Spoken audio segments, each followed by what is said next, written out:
قل يا عبادي الذين أسرفوا على أنفسهم لا تقنطوا من رحمة الله. Assalamualaikum warahmatullahi wabarakatuh.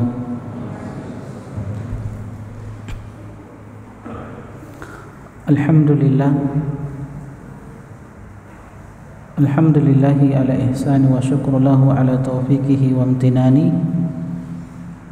Asyhadu an la ilaha illallah wahdahu la syarika lahu ta'ziman li sya'ni. Wa asyhadu anna Muhammadan abduhu wa rasuluhu ad-da'i ila ridwani. Sallallahu alaihi wa ala alihi wa ashabihi wa ikhwanihi amma ba'd. Ya ayyuhalladzina amanu taqullaha haqqa tuqatih wa la tamutunna illa wa antum muslimun. Jemaah sekalian, ikhwani wa akhwati fillah, hafizani wa hafizakumullah. Alhamdulillah, tidak bosan-bosannya kita bersyukur kepada Allah Subhanahu wa taala dengan segala karunia dan nikmat yang dicurahkan kepada kita semua, sehingga kembali kita berkumpul untuk melanjutkan kajian rutin kita dari pembahasan kitab Al-Jadid, syarah kitab Tauhid yang ditulis oleh Syekh Sulaiman Al-Qur'awi rahimahullahu ta'ala. Ini suara jelas ya? Akhwat? Jelas ya? Oke. Teman-teman sekalian, ikhwani wa akhwati fillah, hafizani wa hafizakumullah. Insyaallah di pertemuan kita kali ini kita akan masuk pada bab yang ke-18 yang dibawakan oleh Syekhul Islam Muhammad bin Abdul Wahhab rahimahullahu taala, bab ma jaa an sabab kufri bani Adam wa tarkihim dinahum huwal ghulu fi salihin. Bab tentang keterangan bahwa sebab kekafiran manusia dan sebab mereka meninggalkan agama mereka adalah sikap ghulu, berlebihan terhadap orang-orang soleh. Ikhwani wa akhwati fillah, hafizani wa hafizakumullah. Perlu kita tahu bersama bahwa menghormati, mencintai orang-orang soleh yang mereka adalah aulia Allah, kekasih Allah Subhanahu wa ta'ala, adalah sebuah kewajiban di dalam Islam. Bahkan dia adalah bentuk taqarrub kita kepada Allah Subhanahu wa ta'ala. Rasulullah sallallahu alaihi wasallam telah menegaskan perkara ini. Awthaqu ural iman al-hubbu fillah wal bughdu fillah. Tali keimanan yang sangat kuat itu ketika seseorang mencintai saudaranya karena Allah dan membenci saudaranya pun karena Allah Subhanahu wa ta'ala. Apa maksudnya jemaah sekalian, teman-teman hafizani wa hafizakumullah? Artinya semakin bertakwa, semakin taat seorang hamba, maka semakin besar kecintaan kita kepada orang tersebut. Jadi ketaatan seorang hamba kepada Allah Subhanahu wa ta'ala ketika dia tempatkan dengan senantiasa menjalankan perintah-perintah Allah, menjalankan perintah-perintah Rasulullah sallallahu alaihi wasallam, maka semakin besar kewajiban kita untuk mencintai orang tersebut, mencintai orang-orang soleh, kekasih-kekasih Allah, terkhusus para ulama.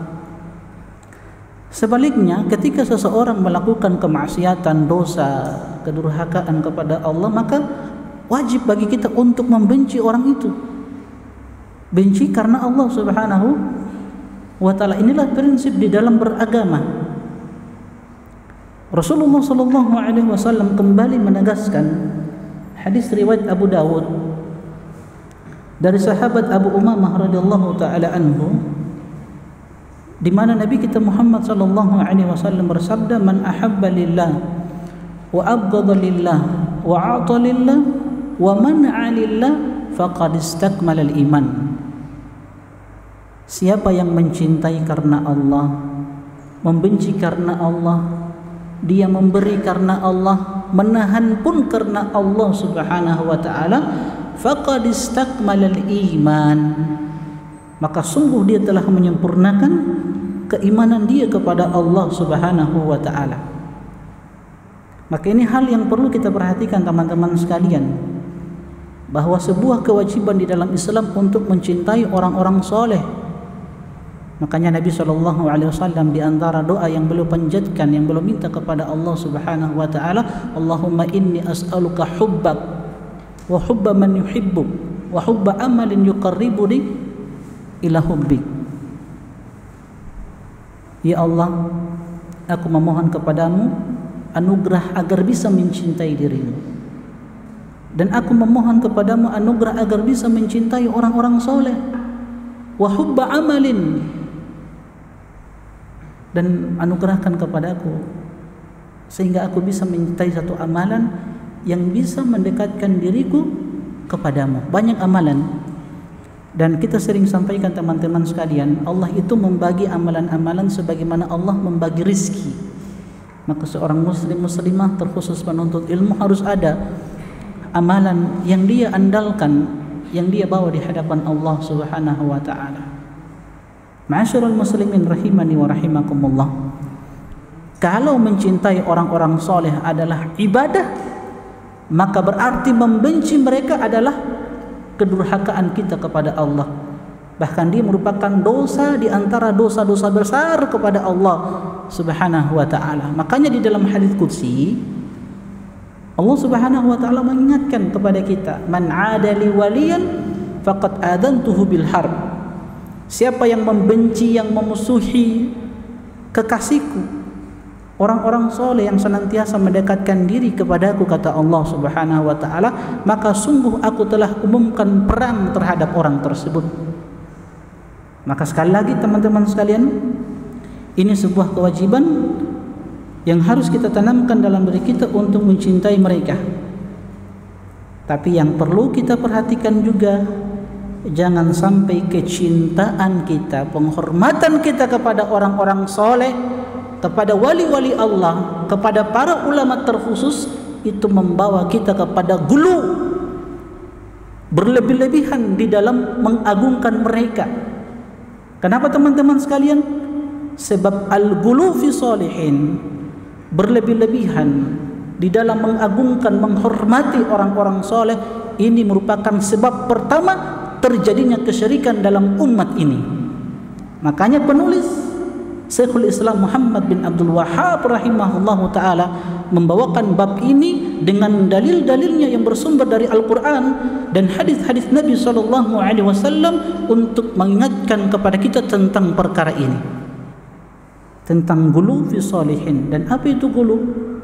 Berlebih-lebihan, maksudnya melampaui batas dari apa yang telah ditetapkan oleh syariat kita, baik itu keyakinan, ucapan, perbuatan, yang insya Allah kita akan jelaskan nanti tentang bentuk-bentuk gulu terhadap orang-orang soleh, terhadap wali-wali Allah Subhanahu wa taala, terhadap para ulama terkhusus. Dan kita akan sebutkan apa sebab-sebab terjadinya al-gulu fi salihin, sebab terjadinya kesyirikan, di antaranya apa yang dibawakan oleh penulis kitab rahimahullahu taala adalah al-ghulu fi salihin. Teman-teman sekalian rahimani wa rahimakumullah, sebelum kita masuk pada dalil yang pertama, ada hal yang perlu kita tekankan dan perlu kita sampaikan berkaitan dengan orang-orang saleh, berkaitan dengan wali-wali Allah Subhanahu wa taala. Kita harus mengenal siapa wali Allah Subhanahu wa taala. Siapa mereka yang harus kita hormati, yang harus kita cintai, yang harus kita agungkan sesuai dengan apa yang telah ditetapkan oleh syariat. Nanti kita akan sebutkan bagaimana cara kita menghormati orang-orang soleh, bagaimana cara kita mengagungkan para ulama yang itu merupakan kekasih Allah Subhanahu wa taala. Kita akan sebutkan insyaallah dengan pernyataan para ulama Ahlus Sunnah wal Jamaah. Nah, teman-teman sekalian, orang-orang soleh atau wali-wali Allah Subhanahu wa taala, wali itu sendiri dari kata-kata walaya, artinya dekat. Jadi wali-wali Allah Subhanahu wa taala, orang-orang soleh adalah orang-orang yang senantiasa mendekatkan diri kepada Allah Subhanahu wa taala dengan amalan-amalan yang disyariatkan oleh Rasulnya sallallahu alaihi wasallam. Dan Allah Subhanahu wa taala telah tegaskan tentang sifat mereka ini, orang-orang soleh, wali-wali Allah Subhanahu wa taala, dalam surat Yunus ayat yang ke-62 sampai ayat yang ke-64, di mana Allah Subhanahu wa taala berfirman, ala inna awliya Allah la khaufun 'alaihim wa lahum yahzanun. Ketahuilah bahwa sesungguhnya kekasih-kekasih Allah Subhanahu wa taala, wali-wali Allah, orang-orang soleh, sifat mereka la khaufun 'alaihim wa lahum yahzanun. Mereka senantiasa tidak merasa takut, tidak merasa sedih ketika menghadapi kematian. Jadi orang-orang soleh, wali-wali Allah, ketika dihadapkan dengan kematian mereka tidak takut, mereka tidak bersedih. Kenapa teman-teman sekalian? Kenapa? Sebenarnya saya mau bawa buku hari ini, malam ini sebenarnya. Alhamdulillah kitabnya sudah tiba, ya, sudah diantar oleh akhuna beliau ke rumah saya, satu karton. Cuman qadarullah tadi saya sudah siapkan di atas meja, cuman qadarullah saya lupa. Ya begitu, karena istijal ya, terlalu terburu-buru, akhirnya saya lupa di atas meja. Ya. Tapi insya Allah kita akan catat orang-orang yang menjawab dan kita akan berikan pada pertemuan selanjutnya insya Allah. Nah pertanyaannya, kenapa orang-orang soleh, wali-wali Allah itu ketika dihadapkan dengan kematian mereka tidak bersedih, tidak pula merasakan rasa takut? Kenapa teman-teman sekalian? Ada yang mau jawab? Kenapa?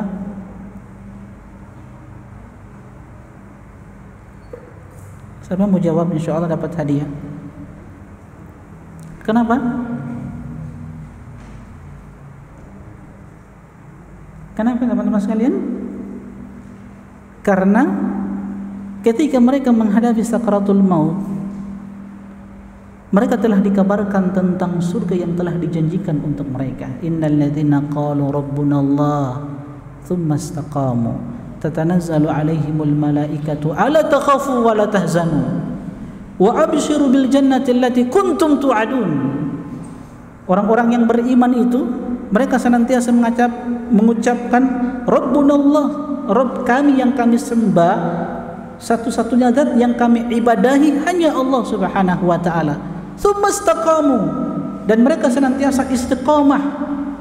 Istiqamah ini sering kita sampaikan teman-teman, adalah perkara yang bisa membawa seorang hamba pada husnul khatimah. Husnul khatimah. Jangan merasa dengan apa yang kita lakukan ini, kita sudah sampaikan pada pertemuan sebelumnya, bahwa seorang muslim muslimah apalagi penuntut ilmu jangan pernah merasa bangga dengan apa yang dia lakukan hari ini.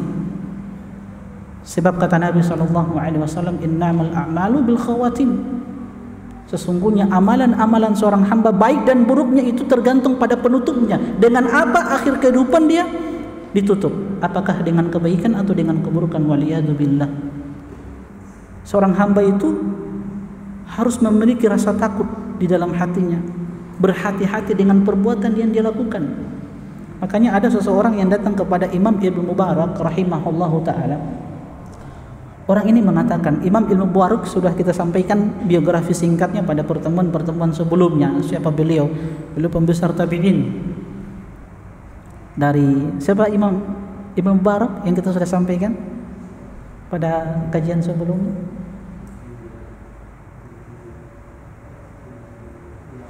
Masya Allah, salah satu dari 7 ulama yang digelari dengan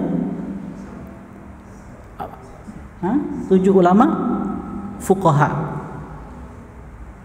yang ada di kota Madinah. Masya Allah, catat nama beliau, Pak Onong. Catat saja Pak dosen, atau catat Pak doktor. Beliau ini doktor, dosen di kampus, salah satu di kampus di Gorontalo. Baik, Masya Allah. Imam Ibnu Mubarak ketika ditanyakan Ada seseorang berkata kepada beliau, jadi Imam Baru seorang pembesar tabi'in. Ada yang mengatakan kepada beliau, ra'aitu rajulan qatara rajulan zulman. Aku melihat ada seorang yang membunuh orang lain. Faqultu fi nafsi. Maka aku pun berkata kepada diriku, ana afdal min hadha. Aku lebih baik daripada orang ini, si pembunuh ini. Coba lihat apa jawaban Imam Ibnu Mubarak rahimahullahu taala, amnuka ala nafsika asyad min dhanbihi. Rasa amanmu pada dirimu, engkau bangga dengan amalan yang ada pada dirimu, itu sebenarnya lebih berbahaya dari perbuatan yang dilakukan oleh pembunuh ini. Jadi merasa ujub, merasa bangga dengan apa yang kita miliki saat ini, dan kita merendahkan orang lain, melihat orang lain itu rendah daripada diri kita, sebenarnya itu lebih berbahaya daripada dosa maksiat yang dilakukan oleh pelaku maksiat. Sebab tidak ada jaminan, innamal a'malu bil khatim. Sesungguhnya amalan-amalan tergantung pada penutupnya. Tapi ketika kita berusaha untuk istiqamah, ini adalah jalan yang bisa membawa kita untuk meraih, mendapatkan husnul khatimah. Innal ladzina qalu rabbuna Allah tsumma istaqamu. Makanya Allah abadikan di dalam Al-Qur'an, ketika mereka senantiasa mengucapkan Rabb kami adalah Allah, dia zat satu-satunya yang kita ibadahi, tidak ada sesembahan selain Allah Subhanahu wa taala. Tsumma istaqamu, kemudian mereka istiqamah. Tatanazzalu alaihimul malaikah, akan turun kepada mereka malaikat ketika mereka menghadapi sakaratul maut.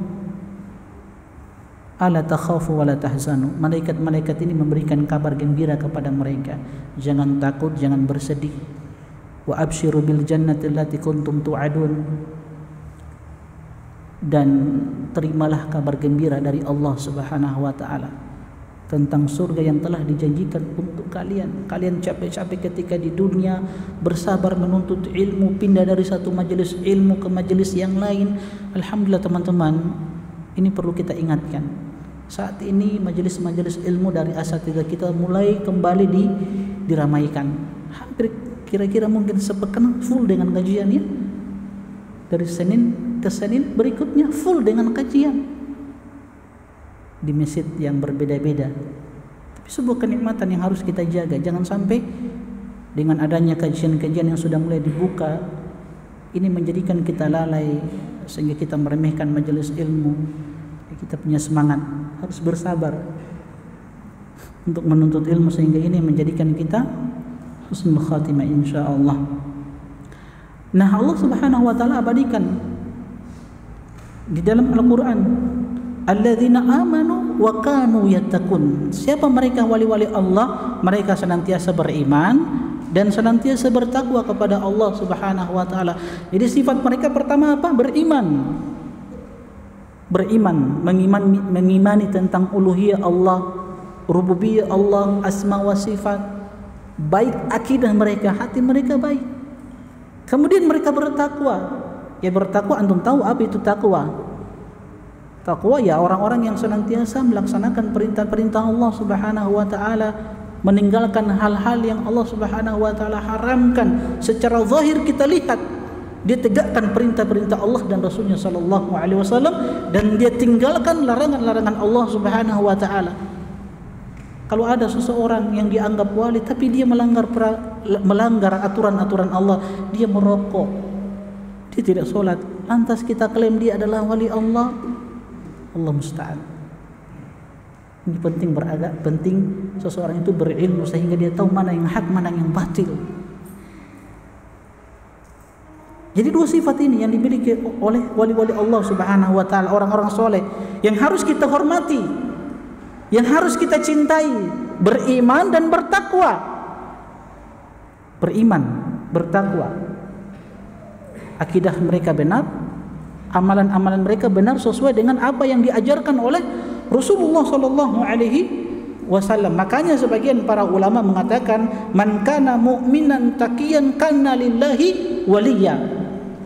Siapa yang senantiasa beriman kepada Allah Subhanahu wa taala, yang beriman kepada Allah, mukminan, taqiyan, dan dia bertakwa kepada Allah Subhanahu wa taala, kana lillahi waliyan, maka dia adalah wali Allah Subhanahu wa taala. dia adalah orang soleh, orang yang dicintai oleh Allah Subhanahu wa ta'ala. Maka ini perkara yang harus kita tanamkan dalam diri kita. Sekali lagi saya ingatkan, mencintai, menghormati orang-orang soleh, terkhusus para ulama, adalah sebuah kewajiban di dalam Islam. Berarti membenci mereka adalah dosa besar, dilarang. Tapi tidak boleh kita gulu berlebih-lebihan di dalam mencintai dan mengagungkan mereka. Nah, sebelum kita masuk pada dalil yang pertama, saya bawakan satu ucapan Imam Ibnu Qayyim rahimahullahu taala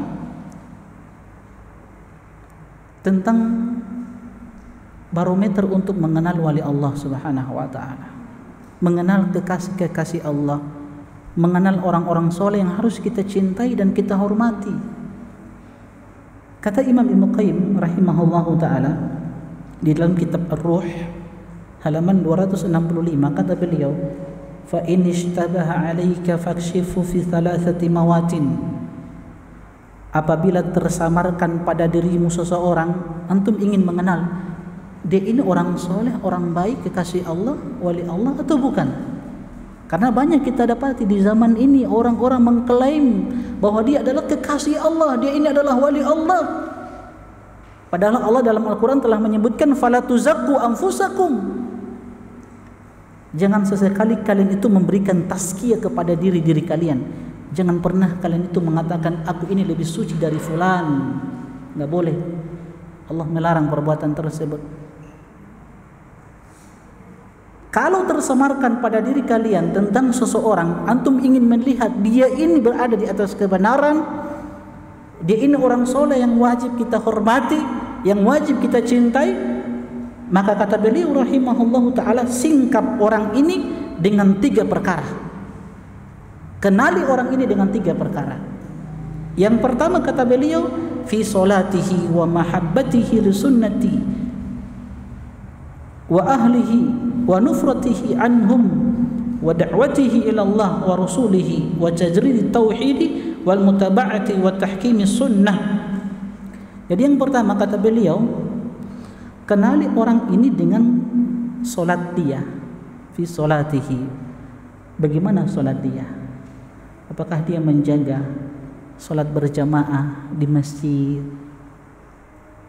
Apakah dia melaksanakan sholat sesuai dengan tuntunan Nabi sallallahu alaihi wasallam yang Nabi katakan sallu kama raaitumuni usolli. Salatlah kalian sebagaimana kalian melihat aku salat. Jadi timbang dengan salatnya. Kalau dia senantiasa menjaga salat 5 waktu, apalagi berjamaah, ditambah lagi dengan salat-salat sunnah, apalagi qiyamul lail, masyaallah. Ini merupakan kebaikan yang besar. Yang kedua kata beliau, wa mahabbatihi li sunnati wa ahliha wa nufratihi anhum. Kenali seseorang itu dengan kecintaan dia kepada sunnah Nabi sallallahu alaihi wasallam dan kecintaan dia terhadap orang-orang yang mencintai, mengikuti sunnah Nabi sallallahu alaihi wasallam. Atau sebaliknya, waliyadzubillah, dia termasuk orang-orang yang membela atau membenci sunnah-sunnah Nabi sallallahu alaihi wasallam. Ya, kita kan dapati banyak seperti itu. Orang-orang yang bahkan mengaku cucu keturunan Rasulullah sallallahu alaihi wasallam, tapi kita dapati secara zahir dari dia memusuhi, membenci orang-orang yang senantiasa menegakkan sunnah-sunnah Nabi sallallahu alaihi wasallam. Perkara ketiga untuk menilai seseorang itu apakah dia wali Allah, apakah dia termasuk orang saleh, kekasih Allah Subhanahu wa taala, da'watihi ila Allah wa rasulihi wa tajrid tauhid wal mutaba'ati wa tahkimi as-sunnah. Dakwah dia kepada Allah Subhanahu wa taala dan Rasulnya sallallahu alaihi wasallam serta pemurnian tauhid dan bagaimana dia berhukum dengan sunnah Nabi sallallahu alaihi wasallam. Lihat dakwah dia bagaimana. Apakah dia berdakwah kepada Allah Subhanahu wa taala? Dia berdakwah untuk menegakkan sunnah-sunnah Nabi sallallahu alaihi wasallam. Sebab ada orang-orang yang berdakwah Tapi dakwah dia hanya mengajak kepada kelompoknya, mengajak kepada ormasnya, atau mengajak kepada dirinya, ya. Ini sebuah penyimpangan, kekeliruan. Ittabi'u man la yas'alukum ajra wa hum muhtadun. Kan kata Allah, ittabi'u man la yas'alukum ajra wa hum muhtadun. Ikutilah orang-orang yang tidak meminta dari dakwah dia upah ajra, fulus. Yang ketika dia berdakwah dia tidak mengharapkan fulus. Itu kata Allah, wa hum muhtadun. Dan mereka senantiasa mendapatkan hidayah, kata Allah Subhanahu wa taala. Jadi Allah perintahkan ittabi'u, ikuti man la yas'alukum ajra. Ketika dia berdakwah dia tidak mengharapkan amplop. Wa hum muhtadun, dan mereka senantiasa mendapatkan hidayah, kata Allah Subhanahu wa taala. Fazinhu bidzalik, kata Imam Ibnu Qayyim rahimahullahu taala, maka ukurlah seseorang itu dengan 3 perkara. Jangan ukur selain dari 3 perkara ini. Bahkan kata beliau, walau masya 'alal ma'i wa tara fil hawa, sekalipun orang itu berjalan di atas air dan terbang di atas udara, sekalipun seperti itu kehebatan dia, maka itu bukan barometer untuk mengukur dia adalah wali Allah Subhanahu wa taala. Tapi wali Allah itu senantiasa menegakkan salatnya, menegakkan sunnah-sunnah Nabi sallallahu alaihi wasallam, berdakwah kepada Allah Subhanahu wa taala, mengajak manusia untuk mentauhidkan Allah Subhanahu wa taala. Dan wali-wali Allah, teman-teman sekalian, itu bertingkat-tingkat, beda derajat mereka di hadapan Allah Subhanahu wa taala. Kedudukan wali tertinggi adalah para nabi dan para rasul. Dan yang paling terdepan para nabi dan para rasul adalah ulul azmi. Siapa mereka? Nuh, Ibrahim, Musa, Isa, Muhammad sallallahu alaihi wasallam. Ini yang terdepan dari wali-wali Allah Subhanahu wa taala. Kemudian tingkatan yang kedua adalah pengikut para nabi dan para rasul. Itu sahabat-sahabat Nabi sallallahu alaihi wasallam. Mereka adalah wali-wali Allah Subhanahu wa taala. Kuntum khairu ummatin ukhrijat linnas. Ini kan khitab yang Allah tujukan kepada sahabat-sahabat Nabi sallallahu alaihi wasallam. Kuntu khairu ummah. Kalian adalah sebaik-baik umat yang dikeluarkan untuk manusia. Dan di antara para sahabat yang paling terdepan yang merupakan wali Allah siapa? Abu Bakar, Umar, Uthman, Ali, dan seterusnya, yang 10 yang disebutkan oleh Nabi sallallahu alaihi wasallam yang merupakan al-mubasysyiruna bil jannah. Al-asyarah mubasysyiruna bil jannah, 10 sahabat yang telah dijanjikan oleh Nabi sallallahu alaihi wasallam masuk ke dalam surga. Itu yang terdepan dari kalangan para sahabat radhiyallahu taala anhum ajmain. Kemudian yang ketiga, para pengikut salaf, generasi yang terbaik. Ya, siapa mereka? Orang-orang yang datang setelah 3 generasi ini, sahabat tabi'in, atba'ut tabi'in, walladzina tabauhum bi ihsan.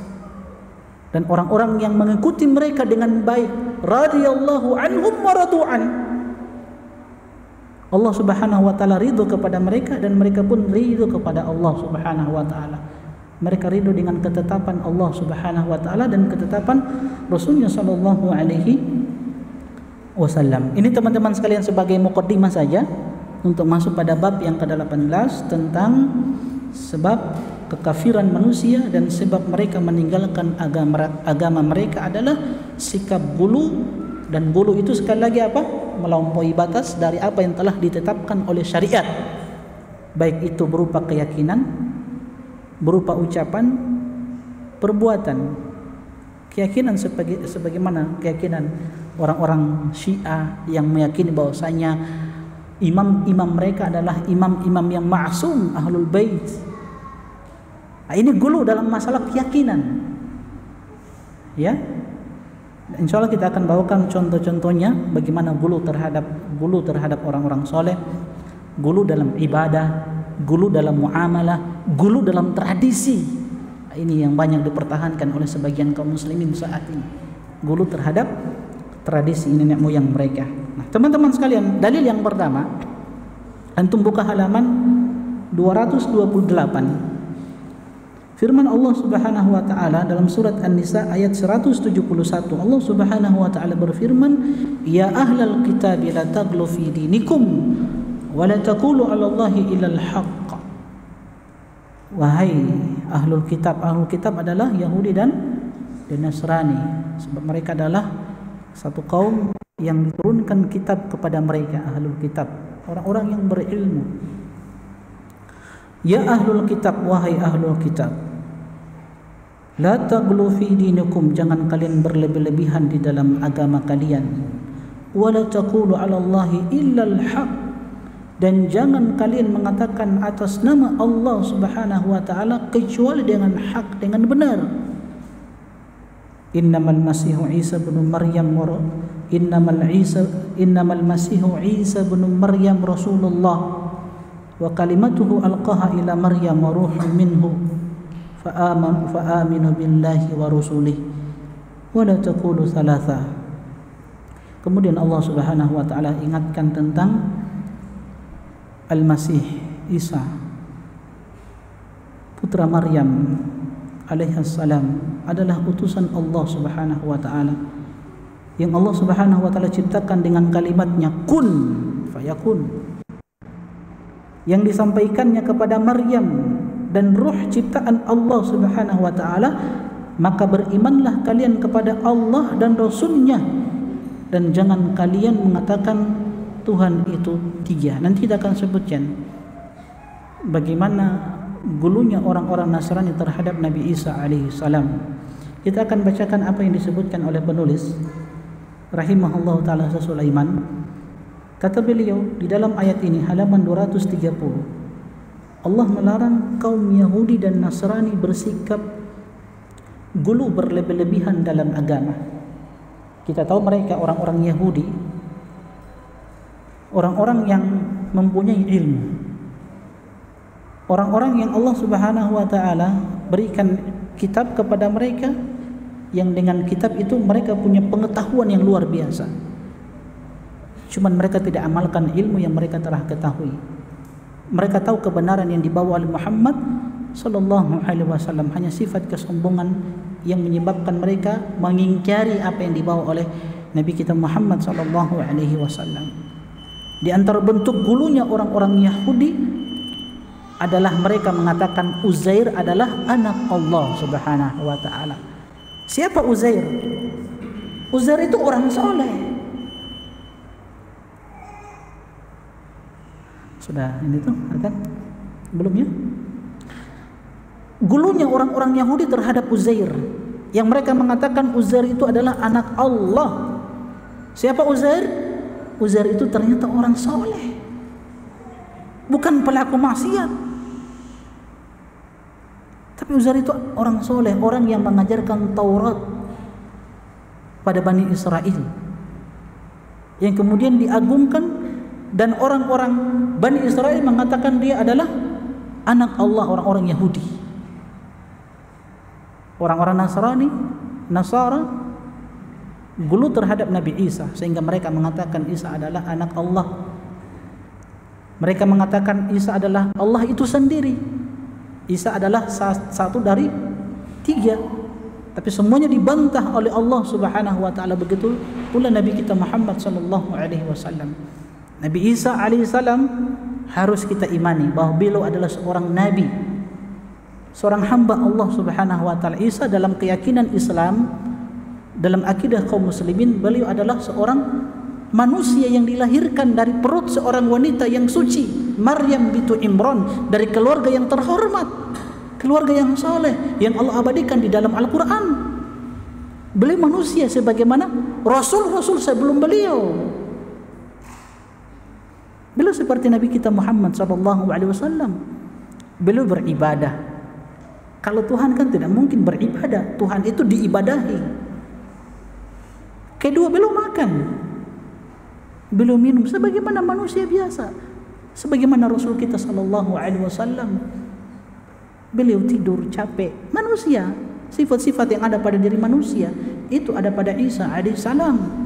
Cuman beliau adalah manusia pilihan Allah Subhanahu wa ta'ala, manusia terbaik. Yang kita tahu bersama bahwa beliau saat ini berada di atas langit. Beliau seorang nabi yang belum diwafatkan oleh Allah Subhanahu wa taala. Saat ini beliau masih hidup, ruh dan jasadnya. Itu yang harus kita imani. Ini keyakinan kaum muslimin terhadap siapa? Nabi Isa alaihissalam, bahwa Nabi Isa alaihissalam saat ini masih hidup. Beliau diangkat oleh Allah Subhanahu wa taala. Beliau tidak dibunuh, tidak pula disalib oleh orang-orang Nasrani, oleh orang-orang Yahudi. Wa maqtaluhu yakinan barrafa'allahu ilaih. Mereka tidak membunuh Nabi Isa alaihissalam secara yakin. Makanya mereka ragu, apakah Isa ini yang dibunuh, yang disalib atau tidak. Barrafa'allahu ilaih. Bahkan Nabi Isa itu Allah katakan Allah angkat ke atas langit. Insyaallah kita lanjutkan setelah azan dikumandangkan. Ma'asyiral muslimin, jemaah sekalian, ikhwani wa akhwati fillah, hafizani wa hafizakumullah. Jadi kata penulis Syekh Sulaiman Al-Qur'awi rahimahullahu taala, dalam ayat yang mulia ini Allah melarang kaum Yahudi dan Nasrani bersikap gulu, berlebih-lebihan dalam agama. Termasuk di dalamnya adalah sikap berlebihan terhadap Nabi Isa alaihissalam putra Maryam, yang mereka tinggikan hingga mencapai derajat Tuhan yang disembah. Sebaliknya kaum Yahudi melampaui batas dalam mencela beliau hingga menyatakan bahwa beliau anak pelacur. Ini gulu dalam ucapan. Orang-orang Yahudi mengatakan bahwasanya Nabi Isa alaihissalam adalah anak pelacur. Ini gulu ini. Orang-orang Nasrani mereka angkat Nabi Isa alaihissalam sampai pada tingkatan ilah, sesembahan yang disembah. Tapi kaum muslimin tidak pertengahan. Kita imani beliau adalah seorang hamba Allah, seorang nabi dan rasul Allah Subhanahu wa taala. Bahkan keimanan kita kepada Nabi Isa alaihissalam adalah syarat untuk masuk ke dalam surga Allah Subhanahu wa taala. Keimanan kita terhadap Nabi Isa alaihissalam bahwa beliau adalah hamba serta utusan Allah Subhanahu wa taala adalah syarat untuk masuk ke dalam surga. Bukankah Nabi SAW hadis yang kita sudah bahas, yang kata Nabi SAW, man syahida an la ilaha illallah wahdahu la syarikalah.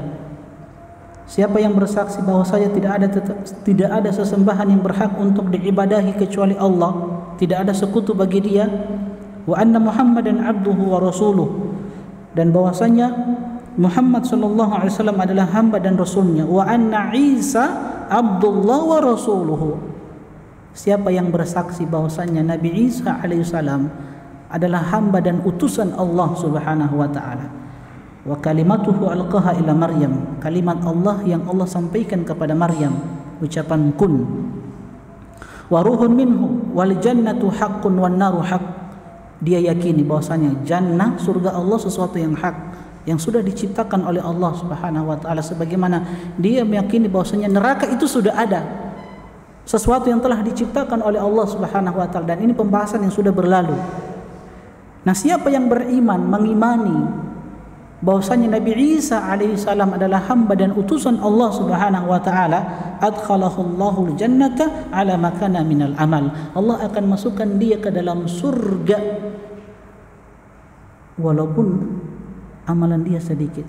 Apapun amalan dia yang dia bawa di hadapan Allah Subhanahu wa taala, walaupun sedikit amalan dia, kalau dia yakini hal-hal yang kita telah sebutkan, maka Allah Subhanahu wa taala akan masukkan dia ke dalam surga Allah Subhanahu wa taala. Ini perkara yang sangat penting untuk kita ketahui. Jadi telah dibantah oleh Allah Subhanahu wa taala, di antaranya ayat yang kita bahas ini tentang bantahan terhadap orang-orang Nasrani yang mengatakan bahwa Isa adalah anak Allah, kemudian Allah itu sendiri dan satu dari yang tiga. Dan begitu pula orang-orang Yahudi yang terlalu gulu di dalam mengatakan kepada Nabi Isa alaihissalam bahwa Isa alaihissalam adalah anak pelacur. Tapi Islam pertengahan.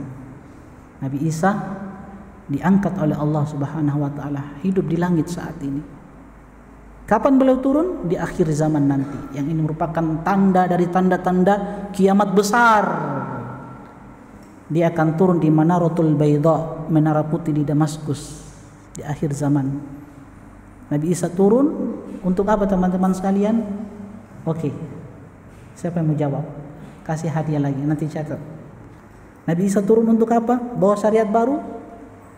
Untuk apa beliau turun? Hah? Antum mau jawab? Jawab saja. Menghancurkan salib-salib. Oke. Kedua. Jika Nasrani menyembah Nabi Isa akan membunuh kaum muslim. Hah? Nabi Isa akan membunuh orang yang menyembah Nabi Isa. Oke, Nabi Isa akan membunuh babi-babi. Oke. Ketiga, menghapus jizyah, upeti. Keempat, membunuh Manusia yang menyembah Nabi Isa. membunuh Dajjal. Masya Allah, membunuh Dajjal. Yang ketika itu Nabi Isa turun di waktu subuh. Di waktu subuh Imam Mahdi dan kaum muslimin itu akan melaksanakan sholat subuh, maka Nabi Isa turun alaihi salam. Beliau jadi imam, ditawarkan oleh Imam Mahdi, tapi beliau katakan engkau berhak untuk menjadi imam. Imam Mahdi yang memimpin sholat subuh ketika itu. Jadi beliau saat ini masih hidup, diangkat dengan ruh dan jasadnya oleh Allah Subhanahu wa taala. Itu keyakinan kaum muslimin, masya Allah. Maka teman-teman sekalian, rahimani wa rahimakumullah, agama kita agama pertengahan. Nabi Isa kita yakini seorang hamba Allah Subhanahu wa taala, utusan Allah Subhanahu wa taala. Allah membantah masing-masing dari kedua kubu ini, di mana Allah mensifati Nabi Isa sebagai pengemban risalah dan bahwa beliau adalah salah satu ruh di antara ruh-ruh yang Allah ciptakan, dan bahwasanya mereka wajib beriman kepada Allah semata. Tidak ada orang tua baginya dan tidak pula anak, tidak juga teman laki-laki maupun istri.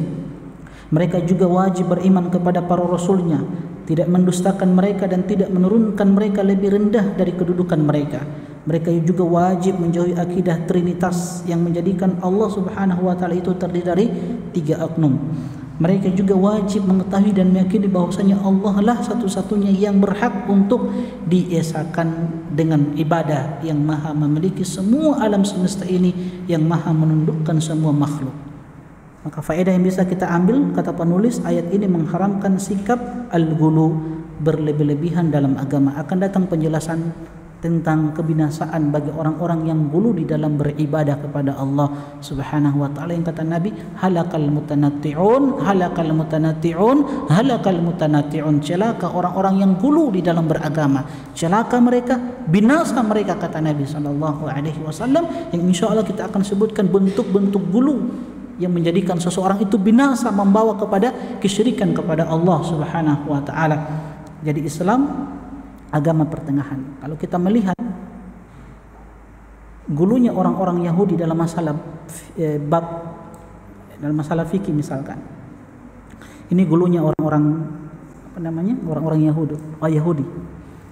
Orang-orang Yahudi kalau wanitanya itu haid, apa yang mereka lakukan? Mereka asingkan istri mereka. Mereka tidak akan sentuh. Dianggap bahwa seluruh tubuh wanita itu adalah najis kalau dalam keadaan haid. Tidak akan disentuh. Untuk menyentuh tubuhnya saja tidak, apalagi digauli. Itu gulu. Ya. Orang Nasrani bagaimana gulu terhadap istri-istri mereka dalam keadaan haid? Ya digauli. Walaupun dalam keadaan haid digauli istri-istri mereka. Nah, Islam tidak. Islam datang dengan sikap pertengahan, sikap moderat pertengahan.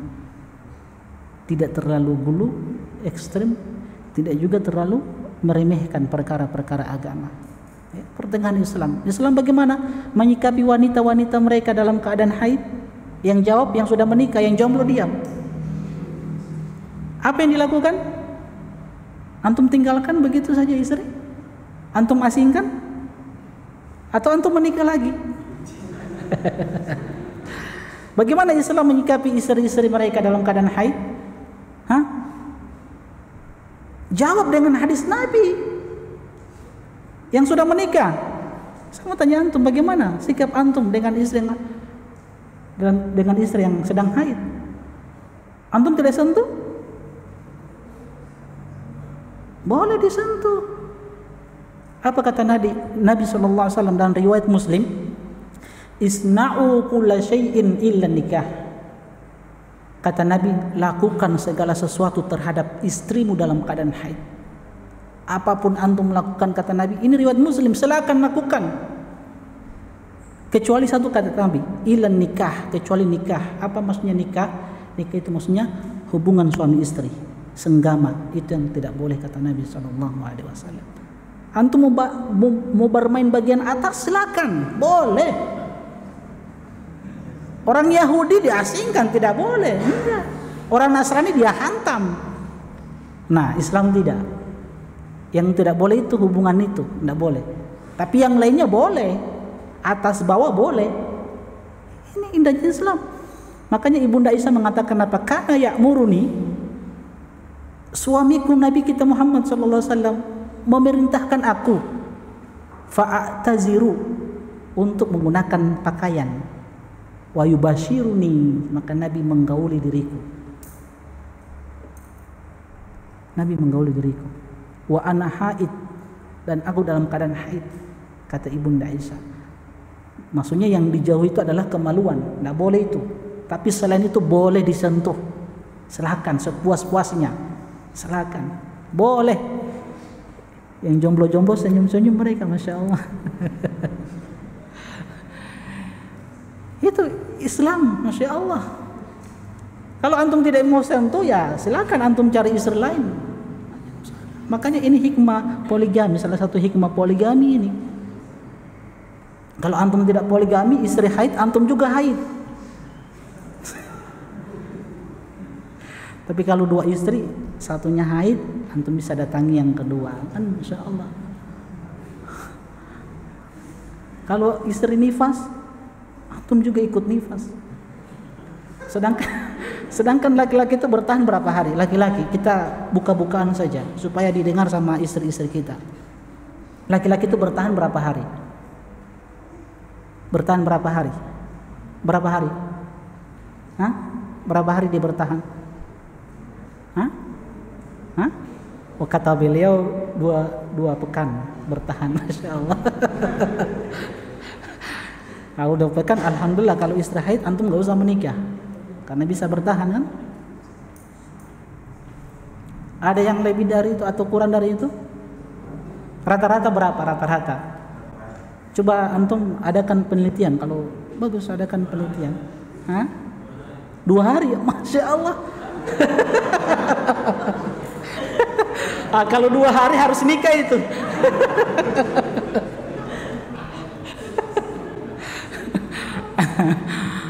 Ayo, kalau bisa adakan penelitian. S2 saya kemarin saya cuma meneliti, kebetulan S2 saya penelitian lapangan. Yang saya teliti itu nikah siri, nikah di bawah tangan. Itu yang saya teliti kemarin S2 saya. Jadi apa namanya istilah orang Gorontalo yang sering menikahkan ini? Apa? Alinti di Gorontalo saya sudah datangi semuanya. Jadi saya kenal mereka semuanya. Di hati antum.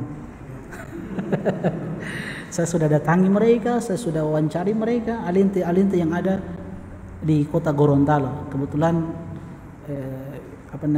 wilayah penelitian saya hanya kota Gorontalo. Jadi saya sudah datangi mereka. Kalau antum mau teliti bagus. Tadi 2 hari. Ada yang 1 hari? Nggak ada ya? Ya paling wallah alam, kalau yang saya dengar katanya laki-laki itu tidak bisa bertahan lebih dari 3 hari. Lebih dari 3 hari. Allah alam, kalau secara antum bisa teliti kembali. Antum yang masih kuliah mungkin antum bagus ambil ini penelitian. Ya. Oke teman-teman sekalian, ini indahnya Islam. Tidak gulu berlebih-lebihan di dalam beragama. Baik. Yang kedua, ayat ini juga mengharamkan berkata apa? Berdasarkan pendapat di dalam agama yang tidak bersandarkan kepada dalil. Kita sering sampaikan bahwa agama ini dibangun di atas wahyu, Al-Quran dan Sunnah Nabi SAW dengan pemahaman generasi yang terbaik, sahabat tabi'in dan atba'ut tabi'in. Jadi untuk menilai seseorang, lihat apa yang disampaikan, apakah itu bersumber dari Al-Quran, kedua sunnah, kemudian yang ketiga dengan apa dia pahami Al-Quran dan sunnah tersebut. Apakah dia pahami dengan ra'yu dia, dengan pendapat-pendapat dia atau pendapat-pendapat ormas dia, lembaga dia, atau dia pahami keduanya dengan apa? Dengan pemahaman generasi yang terbaik, para sahabat tabi'in dan atba'u tabi'in. Kemudian yang ketiga, ayat ini juga menetapkan kenabian Nabi Isa dan kerasulan beliau. Bahwasanya beliau adalah seorang nabi dan rasul, seorang hamba Allah Subhanahu wa taala. Keempat, dalam ayat ini terkandung bantahan terhadap kaum Yahudi dan Nasrani. Oke. Ayat ini juga menetapkan sifat berbicara bagi Allah Subhanahu wa taala sebagaimana yang lain bagi Allah Subhanahu wa taala. Ini sudah berlalu pembahasan ini tentang penetapan bahwa Allah Subhanahu wa taala itu berbicara dengan suara yang terdengar, tidak sebagaimana yang dipahami oleh kelompok-kelompok sesat yang mereka katakan kalamun nafsi. Jadi suara yang terdengar. Makanya Allah berbicara dengan Nabi Musa alaihissalam, kalimullah. Ya, suara yang terdengar. Allah berbicara dengan hamba-hamba yang Allah kehendaki dengan bahasa apa saja yang Allah kehendaki, tentunya sesuai dengan keagungan Allah Subhanahu wa taala. Sebagaimana kita tetapkan Allah Subhanahu wa taala memiliki tangan, yang tangan Allah Subhanahu wa taala itu sesuai dengan kebesaran dan keagungan Allah Subhanahu wa taala. Maka kita tetapkan juga sifat berbicara bagi Allah Subhanahu wa taala. Yang keenam, ayat ini juga menjelaskan batilnya keyakinan Trinitas. Yang ketujuh, dan ayat ini juga menjelaskan bahwa tauhid semuanya adalah kebaikan. Tauhid itu semuanya adalah kebaikan. Makanya teman-teman sekalian, modal utama yang dibawa oleh seorang muslimah di hadapan Allah Subhanahu wa taala adalah tauhid. Itu modal utama. Kita sadari kita banyak melakukan dosa dan maksiat. Itu kita tidak bisa ingkari, itu dosa dan maksiat. Tapi kalau kita bawa modal ini utama, modal utama tauhid, ya, yang kita sudah jelaskan tentang hadisul bitaqah, hadis karpu kecil yang dibawa oleh seorang muslimah di hadapan Allah Subhanahu wa taala. Dengan kartu kecil ini menyebabkan dia masuk ke dalam surga Allah Subhanahu wa taala. Maka terus belajar tauhid. Nah, teman-teman sekalian, kemudian ayat dalil yang kedua yang dibawakan oleh penulis rahimahullahu taala dalam surat Nuh ayat 23 dan ayat 24. Allah Subhanahu wa taala berfirman, wa qalu la tadharunna alihatakum wa la tadharunna wadda wa la suwa'a wa la yaghutha wa ya'uqa wa nasra faqad adallu katsira wa la tajidi adh-dhalimina illa dhalala. Dan mereka berkata, siapa? Kaumnya Nabi Nuh alaihi salam berkata kepada Nuh alaihi salam, jangan sesekali kalian meninggalkan penyembahan kepada sesembahan kalian, dan jangan pula sesekali kalian meninggalkan penyembahan terhadap Wad, dan jangan pula kepada Suwa, Yaghus, Ya'uq dan Nasr. Dan setelahnya mereka telah menyesatkan kebanyakan manusia, dan janganlah engkau tambahkan lagi orang-orang yang zalim itu selain kesesatan. Nah, teman-teman sekalian, ayat yang mulia ini, oke, kita baca apa yang disebutkan oleh penulis. Ayat yang mulia ini mengabarkan kepada kita tentang keadaan orang-orang musyrik dan usaha keras mereka terhadap berhala-berhala tersebut, yang dimana orang-orang musyrik itu bersabar dengan apa yang mereka perbuat, dengan apa yang mereka lakukan dari penyembahan-penyembahan selain Allah Subhanahu wa taala. Ya. Jadi mereka, orang-orang musyrik, berusaha keras terhadap berhala-berhala tersebut, sehingga mereka mengatakan kepada sebagian yang lainnya, jangan tinggalkan sesembahan-sesembahan tersebut. Ini juga yang menunjukkan kepada kita bahwasanya mereka, orang-orang musyrik dahulu, ya, saling berwasiat bersabar di dalam kesesatan. Iya. Orang-orang musyrik saja itu sabar di dalam kesesatan mereka. Buktinya ini, sebagian mereka dengan sebagian lain mengatakan jangan tinggalkan sesembahan-sesembahan ini. Makanya di dalam ayat yang lain, dalam surat Shad ayat yang ke-6, Allah Subhanahu wa taala menyebutkan kepada kita tentang kesabaran orang-orang musyrik di dalam penyembahan mereka terhadap berhala-berhala Tuhan selain Allah Subhanahu wa taala. Wa antalaqul mala'u minhum animshu wasbiru ala alihatikum. Apa ucapan mereka? Ya, wasbiru ala alihatikum. Bersabarlah kalian di dalam menyembah berhala-berhala kalian. Ini teman-teman sekalian, orang-orang musyrik saja bisa bersabar dengan penyembahan-penyembahan yang jelas-jelas kesyirikan kepada Allah Subhanahu wa taala. Maka seorang muslim lebih utama untuk bersabar terhadap apa yang dia ketahui dari firman Allah Subhanahu wa taala. Dari hadis-hadis Nabi sallallahu alaihi wasallam, bersabar di atas sunnah-sunnah Nabi sallallahu alaihi wasallam.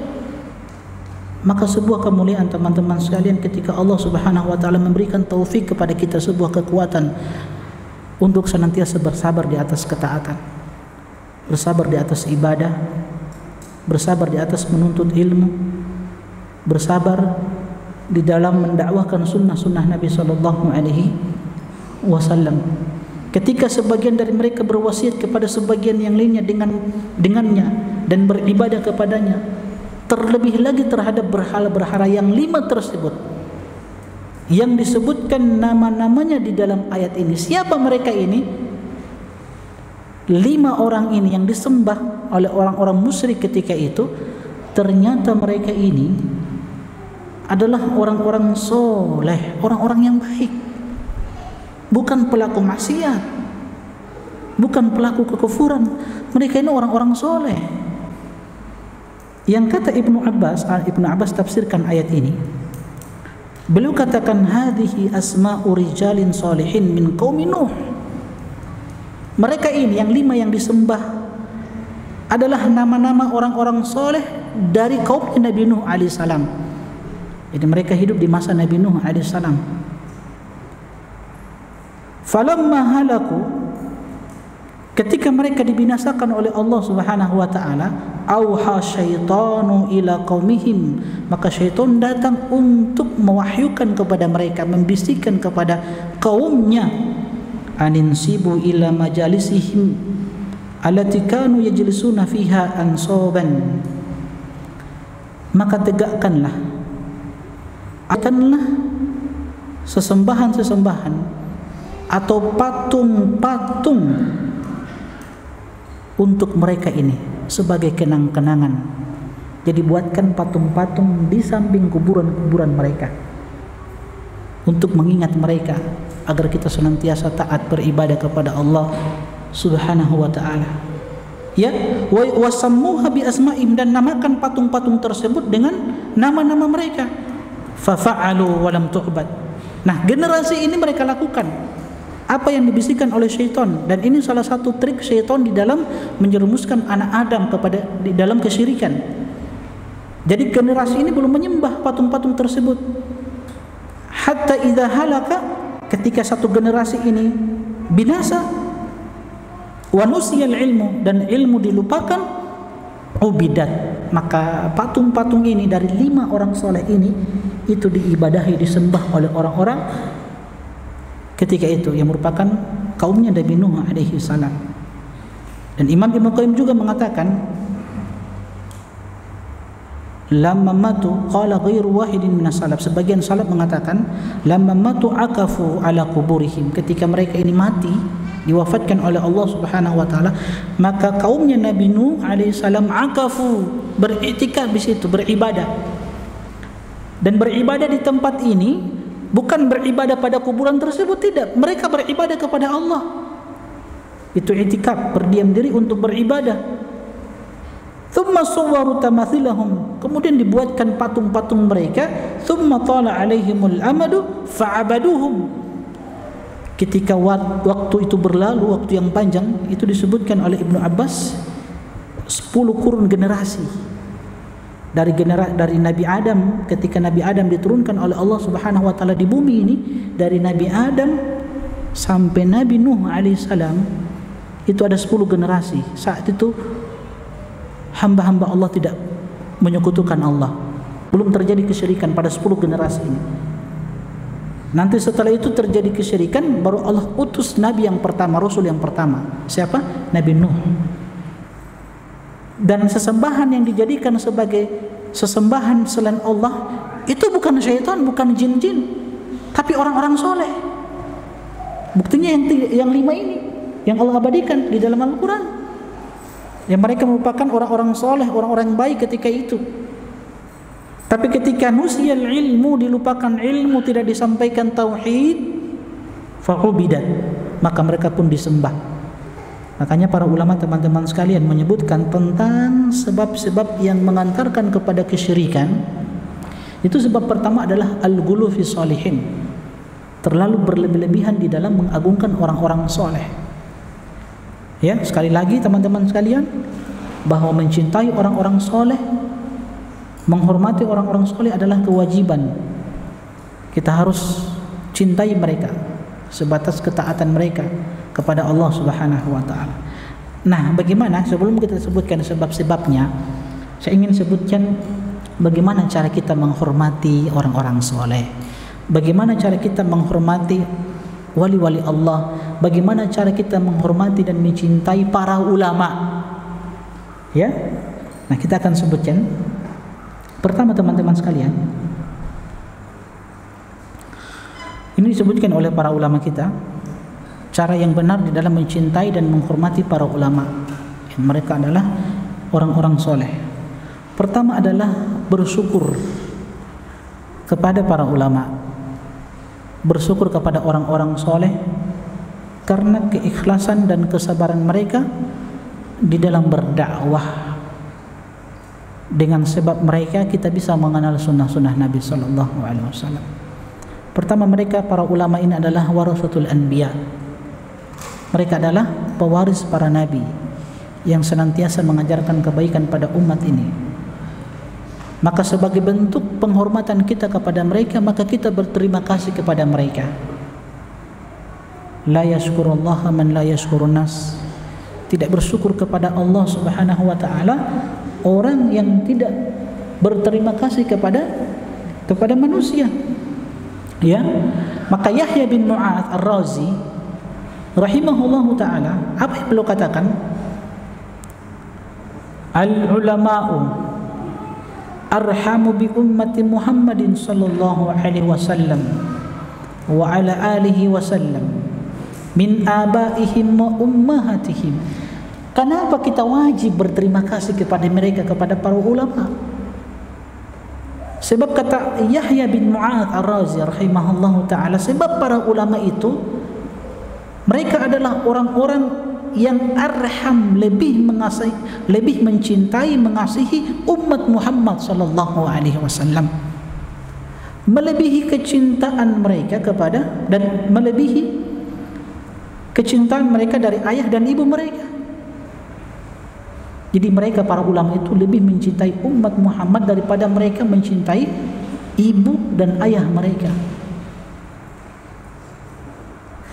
Ketika beliau ditanya, qila lahu kaifa dzalika, bagaimana bisa begitu? Qala, maka beliau mengatakan, li'anna aba'ahum wa ummahatahum yahfadunahum min narid dunya. Sebab bapak-bapak dan ibu-ibu mereka menjaga mereka itu dari neraka dunia, dari panasnya dunia, dari kelaparan, ya, dari panasnya dunia ini. Tapi ulama yahmunahum min naril akhirah. Tapi para ulama itu senantiasa menjaga umat ini dari api neraka akhirat. Ya, kalau ibu-ibu kita, bapak-bapak kita kan cuma menjaga kita dari panasnya dunia ini, dari kelaparan, panasnya matahari sehingga kita dibuatkan rumah. Bapak kita turun pagi, ya, pulang malam, itu kan untuk kita, untuk anak-anaknya. Itu tidak lain tidak lain karena apa? Mereka ingin menjaga kita dari panasnya dunia ini, sehingga kita dibuatkan rumah, bisa berteduh di dalamnya. Tapi ulama mereka senantiasa menjaga umat ini dari panasnya api neraka. Maka hendaklah kita senantiasa memuliakan mereka dengan cara bersyukur, berterima kasih kepada mereka. Kedua, mentaati mereka dalam hal-hal yang baik. Jadi ulama itu ditaati dalam perkara-perkara yang baik. ulama ditaati dalam perkara-perkara yang atiullaha ya ayyuhalladzina amanu atiullaha wa atiur rasul wa ulil amri minkum. Ulil amri minkum di sini adalah ulama dan umara. Sebagaimana kita mentaati pemerintah pada perkara-perkara yang tidak menyelisih syariat, maka begitu pula kita mentaati para ulama dalam perkara-perkara yang tidak menyelisihi syariat Allah Subhanahu wa taala. Sebab mereka adalah warisatul anbiya, pewaris para nabi. Maka kita taati mereka, kita dengarkan wasiat mereka, kita dengarkan wejangan-wejangan mereka selama itu membawa kemaslahatan. Tapi kalau ulama-ulama yang mengajak kepada kemudaratan, mengajak kepada pertikaian, ya, maka tidak ada kewajiban, maka tidak ada istilah komando-komando, ya. Imam besar umat Islam, imam besar kita di Indonesia siapa? Pemimpin tertinggi siapa? Presiden kita, Pak Jokowi. Itu pemimpin tertinggi kita yang kita harus taati pada hal-hal yang ma'ruf, pada hal-hal yang baik. Kalau diperintahkan pada hal-hal yang itu merupakan maksiat kita kepada Allah, maka tidak ada ketaatan kepada makhluk, sebagaimana sabda Nabi sallallahu alaihi wasallam. Jadi selama itu nasihat, ada kemaslahatan, maka kita dengarkan nasihat tersebut. Ya, maka jangan mengikat dengan seorang ulama pun. Jangan mengikat diri antum, ikat diri antum dengan dalil Al-Quran dan Sunnah Nabi sallallahu alaihi wasallam. Iya, kita hormati mereka sebagai ulama, dan ulama itu tidak masuk. Kalau betul-betul ulama, dan ulama itu kan kita sudah sampaikan tadi, alladzina amanu wa kanu yattaqun. Ulama itu adalah orang-orang yang beriman dan senantiasa bertakwa. Bertakwa itu kan punya rasa takut. Innama yakhsyallaha min ibadihi al-ulama. Sesungguhnya yang takut kepada Allah Subhanahu wa taala adalah al-ulama, orang-orang yang berilmu. Itu orang-orang yang disebut dengan ulama, alim ulama. Orang-orang yang berdiri di atas akidah yang benar, di atas sunnah Nabi sallallahu alaihi wasallam, senantiasa mendakwakan sunnah-sunnah Nabi sallallahu alaihi wasallam, yang lisannya itu keluar darinya hikmah-hikmah, kalimat-kalimat yang baik, yang menyejukkan hati seorang muslim dan muslimah ketika dia mendengarkan kalimat-kalimat tersebut, bukan kalimat-kalimat kotor. Kan banyak begitu orang-orang yang mengaku ulama tapi kalimat-kalimat, kata-kata yang keluar dari lisannya kalimat-kalimat yang kotor, yang tidak mencerminkan bahwa dia seorang ulama. Ya, orang-orang seperti ini kita tinggalkan. Dan bahkan sebagian kaum muslimin kita lihat terlalu gulu, berlebihan di dalam menghormatinya. Ya, sampai antum sudah tahulah bagaimana bentuk-bentuk gulu mereka kepada sosok orang yang katanya alim ulama sebagai imam besar. Antum sudah tahu bagaimana bentuk gulu mereka. Yang terakhir yang saya baca, yang barusan saya baca ini di medsos, apa yang terbaru itu? Kalau ada sehelai rambut yang jatuh dari sosok manusia ini, maka umat Islam akan marah besar. Nah, ini kan sudah gulu ini sudah gulu. Alhamdulillah kita ini bisa mengenal sunnah Nabi sallallahu alaihi wasallam. Inilah cara-cara kita menghormati para ulama, bersyukur kepada mereka, hormati mereka, ya, mulazamah kepada mereka, kemudian taati mereka dalam hal-hal yang baik. Makanya Syekh Muhammad bin Shalih Utsaimin mengatakan, wa bi tawqiril ulama tuwaqqiru syari'atu. Kalau kita memuliakan ulama, kita menghormati ulama, maka syariat pun akan dihormati. Sekali lagi, bi tawqiril ulama, dengan penghormatan kita kepada ulama, maka syariat itu akan dimuliakan.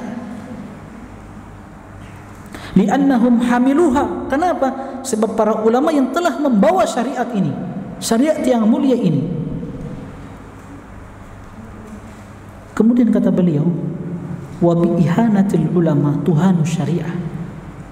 Sebaliknya kalau kita menghinakan ulama, maka syariat syariat yang mulia ini telah kita hinakan.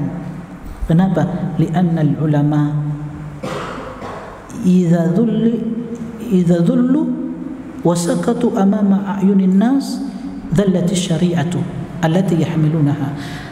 Para ulama itu kalau dihinakan, dihina para ulama, diturunkan martabat mereka di hadapan manusia, maka syariat pun akan dihinakan, karena mereka adalah orang-orang yang membawa syariat ini. Itu kata Syekh Shalih Utsaimin rahimahullahu ta'ala. Makanya teman-teman sekalian, jangan juga antum terlalu berlebih-lebihan di dalam mencela. Nggak boleh, mencela saja tidak boleh, apalagi sudah gulu. Jadi tidak bagus kalimat-kalimat yang kita lontarkan, begini orangnya begini. Kalau kesalahan, oke, kita sampaikan kesalahan, tapi jangan juga melampaui batas. Islam itu adalah agama rahmatan lil alamin. Kebenaran disampaikan, kesalahan disampaikan. Harus seperti itu. Jangan kebenaran kebenaran disampaikan tapi kesalahan-kesalahan disembunyikan, tidak disampaikan kesalahan tersebut. Ini sesuatu yang akan menjadi perkara syubhat bagi kaum muslimin. Ketika antum dihadapkan dengan satu guru, yang guru ini menyampaikan kebenaran, dikatakan bahwa Islam ini adalah agama yang senantiasa berjalan di atas. Sudah waktu sholat ya, insya Allah kita lanjutkan pada pertemuan selanjutnya insya Allah. Oke, insya Allah kita lanjutkan pada pertemuan selanjutnya. Ada beberapa hal yang kita akan sampaikan berkaitan dengan cara-cara kita menghormati para ulama, kemudian sebab-sebab, ini materi-materi yang tersisa nanti. Jadi kita akan sampaikan pertama poin yang tersisa, cara menghormati para ulama, kemudian sebab-sebab terjadinya kesyirikan, kemudian yang ketiga, poin yang terakhir adalah bentuk-bentuk gulu yang terjadi di umat ini, baik umat terdahulu ataupun umat saat ini. Bentuk-bentuk gulu sangat banyak. Selain dari apa yang kita sebutkan, keyakinan, ucapan, perbuatan, ada juga gulu muamalah, ada gulu dalam beribadah, ada gulu dalam tradisi adat, ya, dan gulu-gulu yang lainnya yang insya Allah kita akan sampaikan pada pertemuan selanjutnya. Wallahu ta'ala alam. Tidak ada pertanyaan. Alhamdulillah. Subhanakallahumma bihamdik, asyhadu an la ilaha illa anta, astaghfiruka wa atubu ilaik. Assalamualaikum warahmatullahi wabarakatuh. قل يا عبادي الذين أسرفوا على أنفسهم لا تقنطوا من رحمة الله